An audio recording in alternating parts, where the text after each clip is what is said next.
Hey, lovely to see you today, and thank you so much for making some time. We've been on a bit of a journey together over the last couple of years, and I know you said you'd be happy to share that journey. And I think it'd be really great for other businesses to hear what you've been doing and the impact it's had on the business. So yeah, if you want to share, that would be fabulous.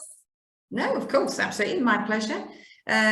Okay, well, as you know, we started our employee engagement process with you and your team just about over a year ago. And we had some great results out of the score for our employee engagement, which was around about 91%, I believe we got.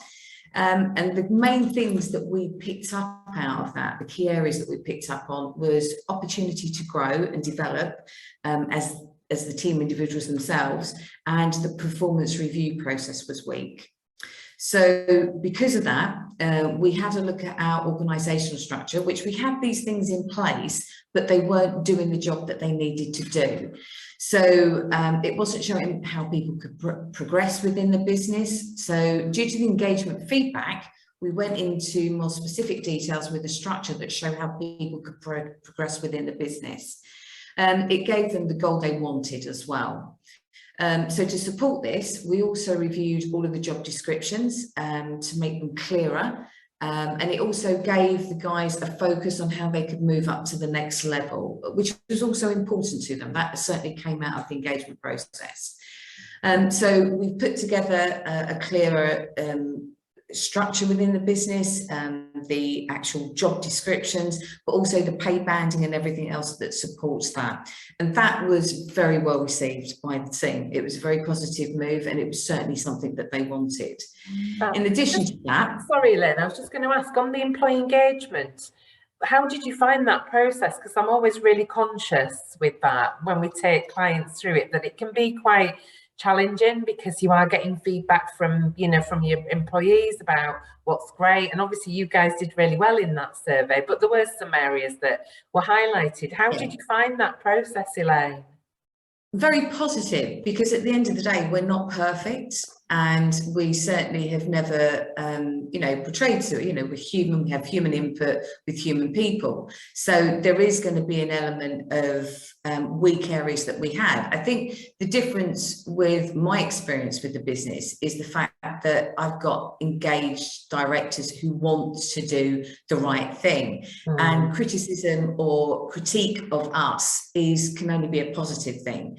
So when we looked at the feedback, we looked at it and just went, right, okay, that's good to hear, because we would rather hear about it through an engagement process rather than 6 months down the line and somebody's putting in their notice and we ask them the question, oh, okay, why have you decided to leave us? Or you've got no career progression here, we don't know where our next move is.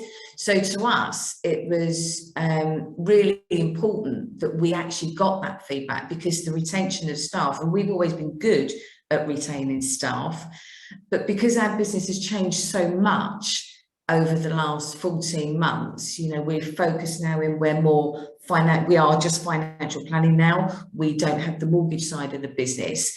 We feel that we've got the right team in place, which is really important, but we need to make sure that we keep that team in place, and that was the key bit out of it. Yeah. So yeah, for us, it was the important looking. If you do this process, you have to go in with an open mind, and you have to understand that there is going to be some negative comments in there.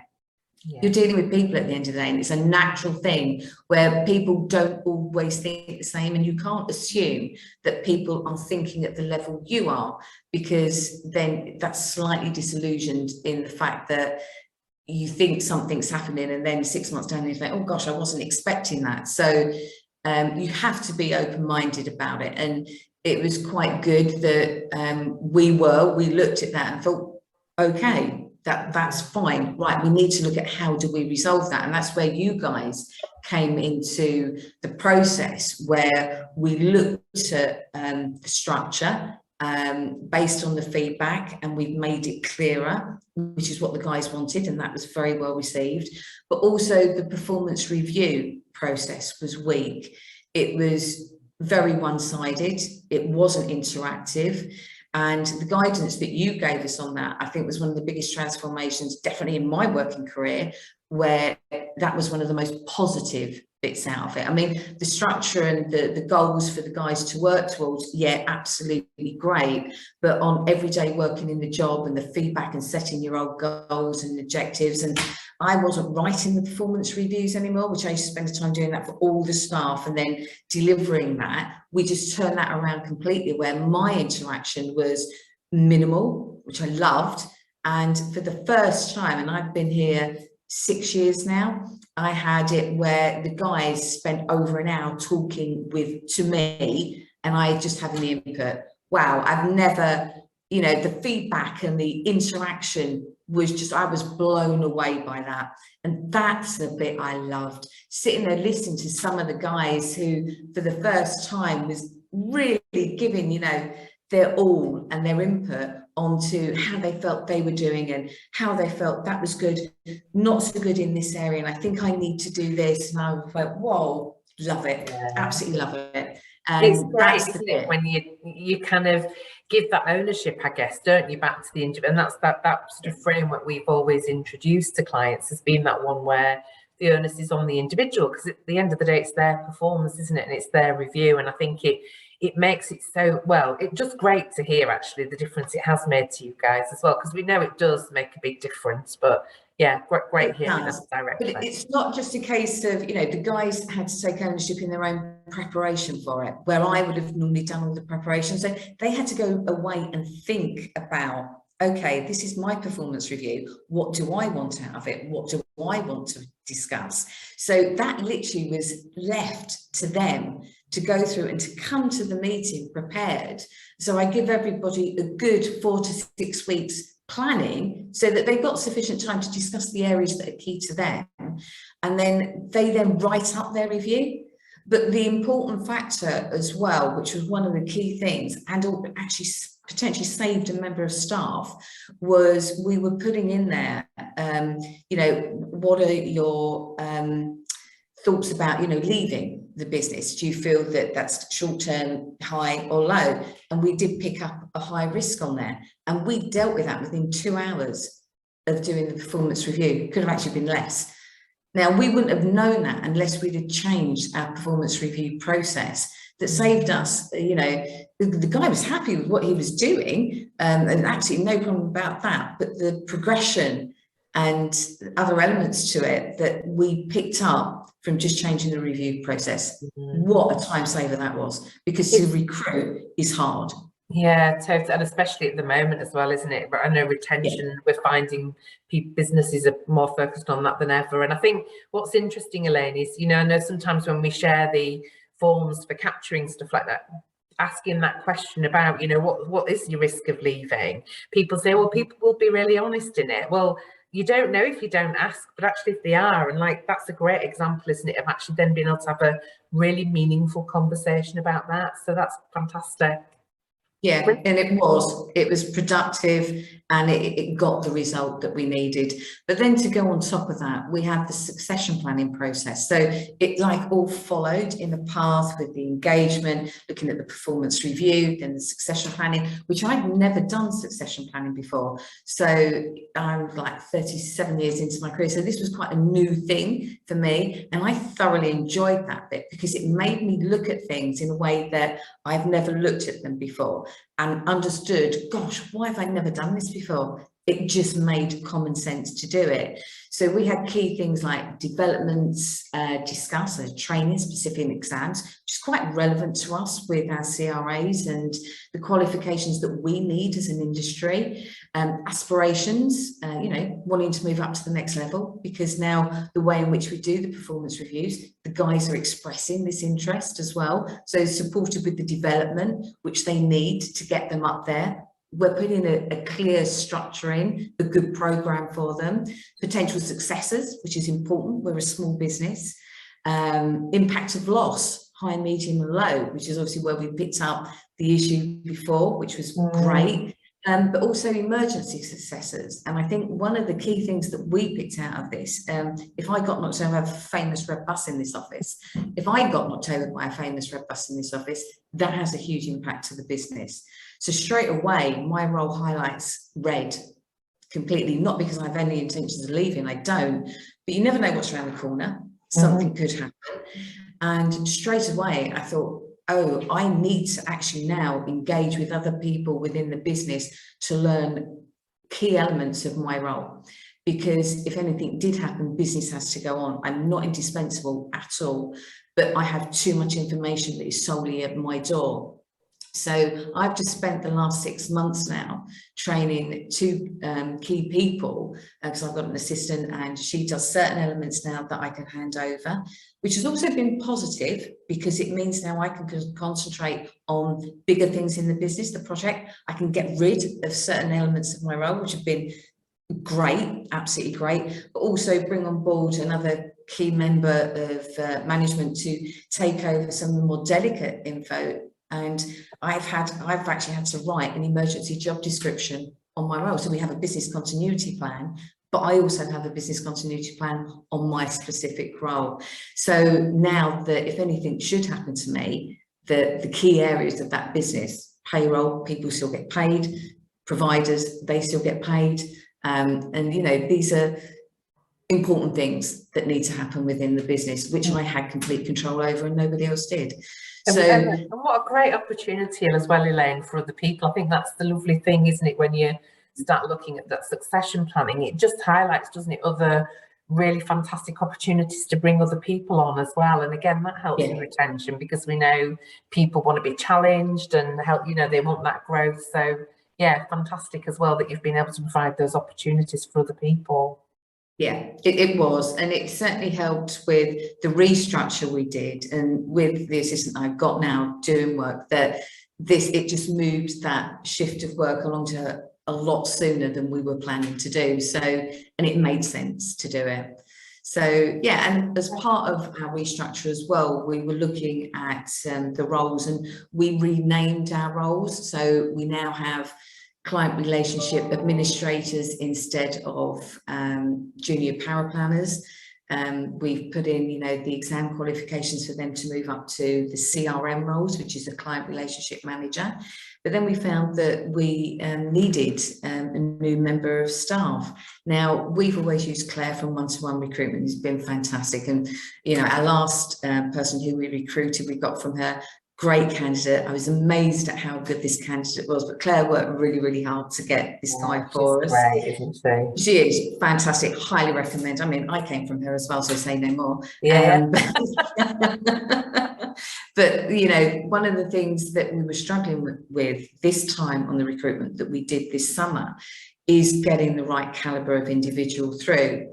So what we did, we then decided to go through the universities direct, and we advertised the CRA job directly through them. And we got a great response. There were some really, really good candidates out there. I was actually quite surprised at the level of candidate, and some of them had some good work experience as well.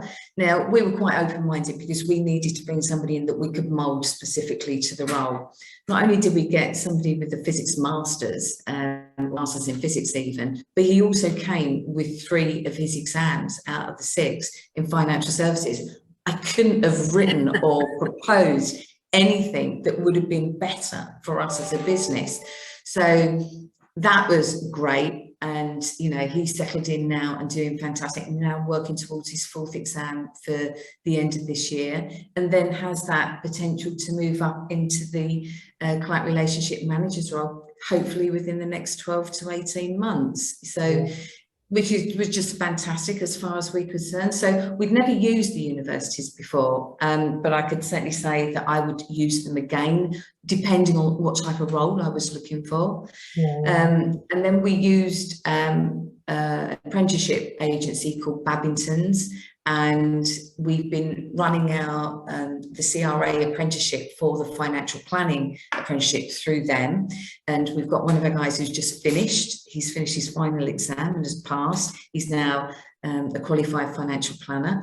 He's got till February, March, I think it is, for him to finish his actual apprenticeship. And then hopefully in April, he'll be in a position then to move up. So the commitment we gave through the feedback from the employee engagement has now come to fruition, which was fantastic, absolutely fantastic. And just bringing in, I guess, that talent and succession work, again, it identifies, doesn't it, where's that new talent coming from, you know, how are you bringing that new talent into the business? So it's fantastic you took that opportunity to work with some really great local providers to help with that as well. Brilliant.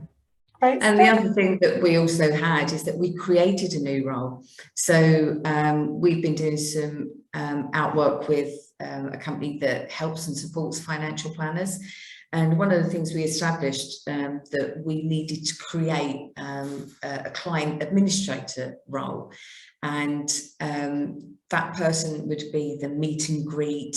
They would take up the introduction, the process that we go through for bringing clients on board. And we went through to the college direct. Now, we didn't get a big response for the apprenticeship, but the key thing with that is that we got the right person. And straight away when we met her and brought her on board, we thought, oh my gosh, this lady is definitely right for this role. It was tailor-made for her. So that was another bonus. Not only have we done well out of contacting the universities direct and going through their recruitment sites, we've done the same with the York College, and they advertise for all sixth form and York College students. And we'd had a few applicants come through and we got the right person. So now we've embedded in the right team. And we've got that great foundation that we're now building on, because our business has changed as we move forward as a business for the next financial year and moving on. So we've had some great journey, or a very good journey, over the past year and a half, very much so. Amazing. And it has, just going back to something you said earlier as well, Elaine, about the directors, you know, the Mark and Gary, the two directors, and yourself have been so brilliant through this whole process, you know, such a pleasure to work with. I think because you've been so open to everything and received the feedback so well, and just being keen to do something different. I think you're just a great example of, you know, when you kind of do that and take that approach and get that support and help in, you know, the difference it can make is phenomenal. So thank you. It's been such a pleasure to work with you as well. Thank you. No, it's been, your support has been invaluable. So, and what does help, like you say, I work with two very engaged guys who want to do the right thing, and which is quite right as well. And it's great to work in that type of environment. And you know, the staff respond well to that, and that is the point of the employment engagement process, without a doubt. Brilliant. And how have you found working with us generally, Elaine? It'd be great to just hear your experience of pro development. Superb. You know, the whole point of trying to bring somebody in with those expertise is that we want the guide. We need the guidance. That's why, you know, we engage with you in the first place. And what we found is your knowledge in your industry has been fantastic. And the recommendations that you have made to us have proved to be the right recommendations, which have benefited us as a business. So absolutely, it's been good. It's been a great working experience. Fantastic. And long may it continue. Absolutely, yeah. Bring on 2022. You're in such a great place and set up so well now, aren't you, for whatever next year brings? And I absolutely look forward to being part of that and seeing where it takes you, Elaine. Cool. Thank you very much. Cool, my pleasure.